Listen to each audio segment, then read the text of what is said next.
So let's get started. What I want to do is I want to show you guys how to actually do a complete filing for a TEAS standard application on a word mark.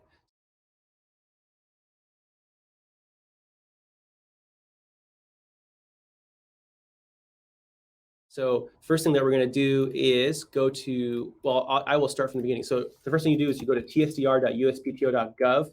So Victoria, do you want to use the same name that we used yesterday? So it was VRES, right? So I showed you guys how to do some initial searching yesterday. Let's do real quick. I'll just do a quick recap for those of you who didn't watch yesterday. So a quick way that you can do this search is click on a structured search. And the reason why you should do a structured search is because you can search by classes. And I'll show you guys how to do that shortly. But one thing I want to point out, one thing to be careful with, mobile applications that are downloaded onto your phone are going to be under class 9. So downloadable applications are under class 9. So that's something that is going to help you a lot when you're doing your search, and it's going to ensure that you actually do the application correctly. So real quick, if you didn't know that, I'll show you what you can do in order to figure that out. All you have to do is type in trademark ID manual, and it should be the first hit. And once we get to the site, all we have to do is type in mobile application, and you should see a class 9. Oh, we're having some server issues, it looks like. Okay, all right, well, I will show you guys how to search that database later, but suffice it to say class 9. So we're going to type in VRES, which is our mark. We're going to select the basic index, and then we're going to select the AND operator. It's really, really important. Oh, actually, this is hard for you guys to read, isn't it? Let me zoom in here. Is that better, Victoria? Okay, cool. So VRES, it's really important to have the AND operator selected. Otherwise, you're going to get an OR, and it's going to look for everything that falls under class 9, which is going to be a lot of things, and you're not going to get a very meaningful search. So this is the closest VRE virtual real estate. I feel confident just based on that. I mean, there might be some risk there, but again, this is more related to hardware, video recording equipment, and so hopefully it's considered to be at a different channel of goods. So I also noticed it's abandoned, and it seems to have been abandoned a while ago. So even if it was still live, it probably still wouldn't be an issue. Now, I say probably because there's always a slight chance that some overzealous examiner might reject it. Now, let's get started with the application. So we're going to click on File Online. So we're at tsdr.uspto.gov. You're going to click File Online, then you're going to click Initial Application Form. So we're going to click Start Your Application in TEAS, and what we're going to do is we're going to file this as a standard, and assuming that it's your own mobile app, you don't yet have a company. Okay, we'll create content around how to do it for your company, but for now, let's just pretend like you're doing it for yourself in your own name. So we're going to select the TEAS standard, and attorney's not filing or filing it under our own name. So we click Continue, and we get taken to the next screen where we're going to enter in our trademark owner information. So here, I'm going to do it in my own name as if I were filing it for myself for my mobile application. And again, they have this format where you have to do last name, comma, first name, followed by your initial. And if you have a DBA, if you're a registered DBA, you can check this box, enter your DBA in here. Again, I would only recommend you do this if you are actually a registered DBA and have a certificate from the county that you're doing business in. Now, when we select individual, it's going to prompt us to input our citizenship.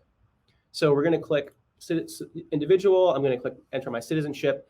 Now what we're going to do is we're going to input our address information. So I'm going to go ahead and put in I have a co-working space address, and put it here, and then zip code, and then we're down below. We're going to have to input. It's going to ask us if we want to input our domicile address. So if we have a more private address that we actually live at, and we have a PO box here, maybe we might want to enter our domicile address here. But again, not required. Phone number, for the phone number, I generally don't like to put my phone number in. If the examiner wants to reach out to you, they'll be able to reach you through your email. This is actually required. You actually have to input an email address. Now, again, optional, but remember, everything that you put in this application is going to be public record, so keep that in mind. That's why my preference is to not put your phone number in, just leave it blank. So I'm going to click continue. And by the way, if you have a website, you can input your website here. But please note that when you click continue, you're going to get a warning. This is normal. It's going to say, hey, You didn't input a phone number. It'd be really nice if you input a phone number because it'd be easier for USPTO to contact you. But again, if you input your phone number, it's going to become available to the public, and that's what they remind you of here. So I'm going to go ahead and proceed with not inputting my phone number. But again, your email is required, and so they will have a way of contacting you. Here we're going to input our actual mark. So we're going to put in VRES. These are the initials that Victoria came up with. And then we're going to show you guys how to do special form marks later. So that's like if you had a logo, if you had a stylized version of VRES or a cool design, we could input it that way. We'll create content around that later. I'm going to zoom in here. I think it's a little hard to see my screen. So I'm going to zoom in a little more. Hopefully that's helpful. Okay, so all right, so once we're here, we click continue. Now we're going to have to input information about the goods and services. So this is the part that really distinguishes the TEAS Plus from the TEAS Standard. So in the TEAS Plus, as you recall, we actually had to select and do searches and then insert canned descriptions of goods and services. We had some latitude. If a description had curly braces, we could input text in place of those curly braces, but we were still limited with the initial canned descriptions. So the really cool thing about the TEAS Standard is you can input any free-form text that you want. So it's a really, really useful tool. So let's go ahead and do that. So I'm going to click Enter Free-Form Text. Okay, this option is of course not available with the TEAS Plus. So this is really what you're paying for, the extra $50, and put your own text. So again, I told you guys before, we're class 9. The trademark ID manual for some reason was giving me server errors. But here, this is where you get to describe your own goods and services. Now, one thing I want to say, what we generally have most success with is using the magic word downloadable software. So it's a really good idea to have that word downloadable because that really sets you clearly in class 9. And more likely than not, if it really is a mobile application, it's going to be downloaded to your phone. So let's go back to the application.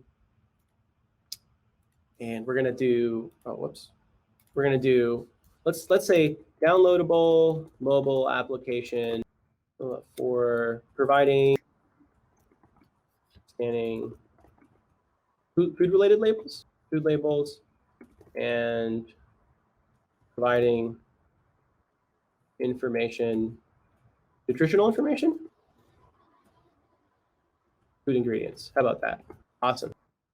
Downloadable mobile application providing services for scanning food labels and providing nutritional information about food ingredients. Awesome. So again, class 9, we're going to go ahead and proceed with filing under section 1B. Now, again, let me just real quickly just give you guys a quick reminder. So section 1B applications are also referred to as intent to use applications. So this means that I have not yet put my mobile application out on the market. It's not presently out there. However, I want to secure the name and the brand before I release it and before I invest a bunch of resources in promoting it, putting out there on social media, maybe print, advertising, whatever I may do. I want to secure the name first. So that's what the section 1B indicator is about. And that's what the application allows you to do. So it's a special thing. It's a really powerful tool. So again, we're going to do section 1B. And again, when we click section 1B, it's going to explain to you what you're attesting to. And one of the things you're attesting to is that you intend to use the mark in you intend to use it in commerce. So you have a bona fide intention, and it also reminds you that later you're going to have to submit actual proof that you're using it in commerce. So we're going to click the I understand this section is a section 1B application. And once you check that box, you can then click assign filing basis. So once you click assign filing basis, this is weird. I'm not sure why. Sometimes you get that error. It should be fine. So again, we're going to click check class 9. We like our description, and we're going to click continue. So we have our section 1B assigned already. Now all we have to do is input our correspondence. So here I'm going to just use a docket code, just building off of the last. Yesterday I was AVA TO1, so today I'll be AVA TO2. And again, if you have a lot of trademark applications that are pending, the docket reference number input is a really useful tool because it'll allow you to keep track of all your various trademark applications. So just keep that in mind. Now for email addresses, what I recommend is input your teammate, your team member, whoever's helping you. I'm super blessed and I have Victoria on my team, so I'm going to put her email address in this box. And the reason why this is so great is because any correspondence that I get, Victoria is also going to get. And so if there's something that has a due date, so most trademark office actions have a 6-month due date. So the cool thing is that she's going to get it too. And so there's a really low likelihood that it's going to slip through the cracks. Because if I miss it, it's more than likely that Victoria's not going to miss it. And we'll be able to talk about it. She'll be able to remind me. And we won't have to worry about things going abandoned. So again, you can enter up to 4 email addresses. I highly recommend that you share it with your team, if you have partners, if you have teammates, whatever it may be. So share their input, their email addresses. And if you have multiple, just separate them with semicolons. So when we click continue, it's going to take us to the final page, or third to last page, where we can actually sign the application. Now, it's really important to understand what you're signing. So you're declaring several things. So one of the things that you're declaring is that you have an intent to use the mark in commerce, okay? So this is reminding you, hey, you're filing a Section 1B application. And so you believe that you have a right to use the mark in commerce. You have a bona fide intention to use it, which means you have a legitimate and true intent to use this mark in commerce in the future. The second checkbox is saying that you have a right to use it and that there isn't some other person that's already using this mark in commerce. The third checkbox is saying that there's factual support for the statements that we make in this application. And the fourth checkbox is saying that you're signing under penalty of perjury. Now, again, I'm abbreviating here. I'm paraphrasing, but I highly encourage you, if you guys do this on your own, to actually read this. You'll actually learn a little bit, and you'll get a sense for what it is and how serious and special it is to file a trademark application, and the opportunity that it provides you in the marketplace to really secure and protect your brand. So it's a good idea to read these carefully. Now, the very last section, this is a signature. So this is you signing, basically acknowledging the above 4 items. So they make it really easy for you to sign. All you have to do is enter your name within slashes. So it's super easy. So I'm just gonna put my name.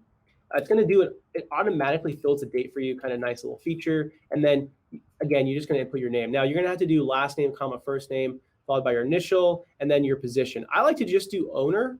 Some people like to do trademark holder. It kind of just depends your preference. So I'm just gonna do owner. And then I'm gonna input my phone number.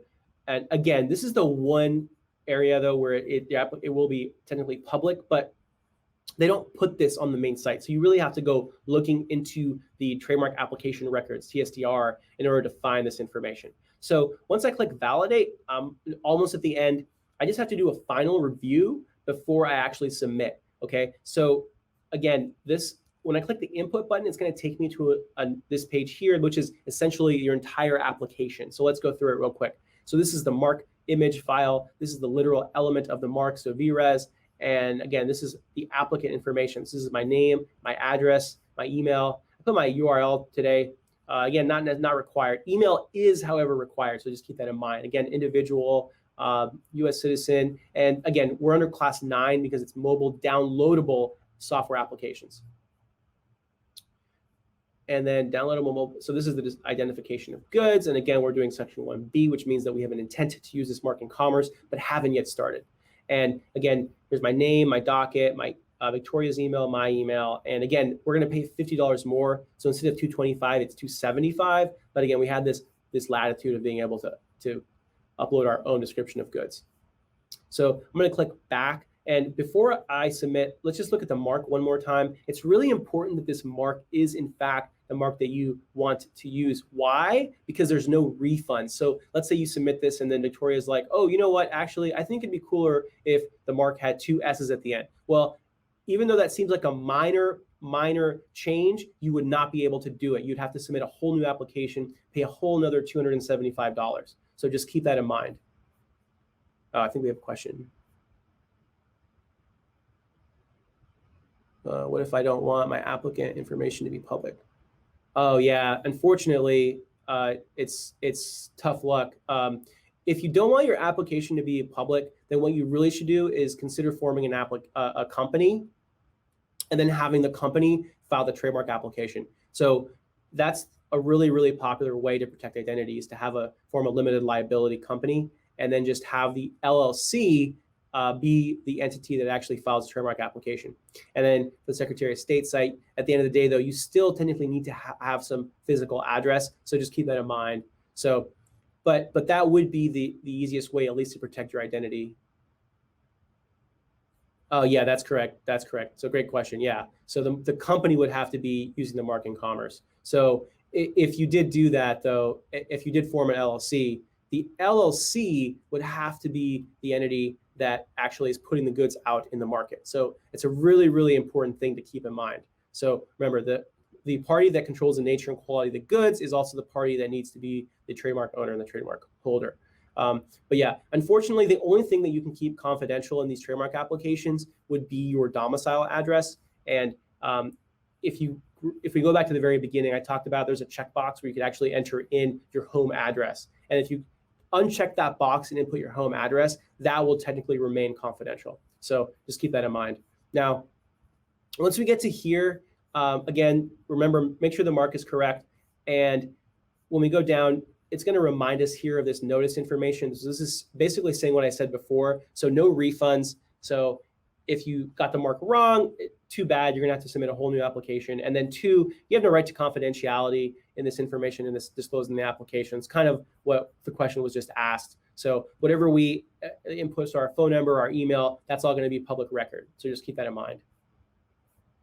So one other thing I want to say, let's say that we weren't entirely confident about submitting today. That's okay. You can save the form and then upload it tomorrow morning or a few days later or a week later even, and then it'll save the entire session. So you don't have to worry about re-uploading information into the form. It's already going to be saved. So if I want to talk to Victoria about it, maybe later today before I submit, I just click Save Form. It's going to do what's called generate a .obj file.